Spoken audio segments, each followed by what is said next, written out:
అందరూ స్ట్రాబెర్రీస్‌ని చాలా ఇష్టంగా అయితే తింటారు కానీ, పర్ఫెక్ట్‌గా అయితే క్లీన్ చేసుకోకుండా ఉంటారు. స్ట్రాబెర్రీస్‌ని ప్రత్యేకంగా ఎందుకు పర్ఫెక్ట్‌గా క్లీన్ చేసుకోవాలి అంటే, దేనికంటే స్ట్రాబెర్రీస్‌కి ఎక్కువ పురుగు మందులు కానీ, పెస్టిసైడ్స్, కెమికల్స్ ఎక్కువ యూజ్ చేస్తూ ఉంటారు. కాబట్టి మనం తినేటప్పుడు చాలా జాగ్రత్తగా అండ్ పర్ఫెక్ట్‌గా అయితే క్లీన్ చేసుకొని తినాలి. అందరూ జస్ట్ నార్మల్‌గా వాటర్‌లో కడిగేసి తింటూ ఉంటారు. అలా కాకుండా ఇలా పర్ఫెక్ట్‌గా క్లీన్ చేశారు అంటే, ఎటువంటి డౌట్స్ లేకుండా కళ్ళు మూసుకొని తినేయొచ్చు. కాబట్టి వీడియోని చివరి వరకు చూసి, స్ట్రాబెర్రీస్‌ని ఎలా పర్ఫెక్ట్‌గా క్లీన్ చేయాలో నేర్చుకోండి.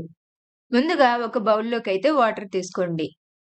తర్వాత దానిలోకి మీరు కొనుక్కొచ్చుకున్న స్ట్రాబెర్రీస్‌నైతే వేసి, చక్కగా ఒక్కొక్కటి చేతితో శుభ్రంగా అయితే క్లీన్ చేసుకోండి. ఇలా అన్నీ క్లీన్ చేసిన తర్వాత, మళ్ళీ ఒక ప్లేట్‌లోకి తీసుకొని, ఆ వాటర్‌నైతే పారబోయండి. చూడండి క్లీన్ చేసుకున్న తరువాత వాటర్ అనేది ఎలా కనిపిస్తున్నాయో. స్ట్రాబెర్రీస్ మీద ఉండే డస్ట్ కానీ, వాటి మీద ఉన్నటువంటి సీడ్స్ కానీ, ఇలా చాలా అంటే చాలా అన్నీ కూడా ఈ వాటర్‌లో ఎలా కనిపిస్తున్నాయో. ఇప్పుడు ఈ వాటర్‌ని పారబోసి, మళ్ళీ అదే బౌల్‌లోకి ఫ్రెష్ వాటర్‌నైతే తీసుకోండి. ఈ వాటర్‌లోకి మనం ముందుగానే వాష్ చేసిన స్ట్రాబెర్రీస్‌ని యాడ్ చేసి, అదే విధంగా 1 స్పూన్ సాల్ట్‌ని, అలాగే మరొక స్పూన్‌తో బేకింగ్ సోడానైతే తీసుకోండి. ఇప్పుడు వీటన్నిటిని మరలా ఒకసారి మిక్స్ చేసి 15 టు హాఫ్ అన్ అవర్ వరకైతే అలాగే నీటిలో వదిలేయండి. ఇలా సాల్ట్, బేకింగ్ సోడా వేసి ఇలా అరగంట ఉంచడం వల్ల ఈ స్ట్రాబెర్రీస్ మీద ఉండే కెమికల్స్ అన్నీ కూడా రిమూవ్ అయిపోయి చాలా అంటే చాలా క్లీన్ అయిపోతాయి. కాబట్టి ఖచ్చితంగా ప్రతి ఒక్కరూ స్ట్రాబెర్రీస్‌ని జస్ట్ నార్మల్ వాటర్‌లో కడిగేసి డైరెక్ట్‌గా తినేయకండి.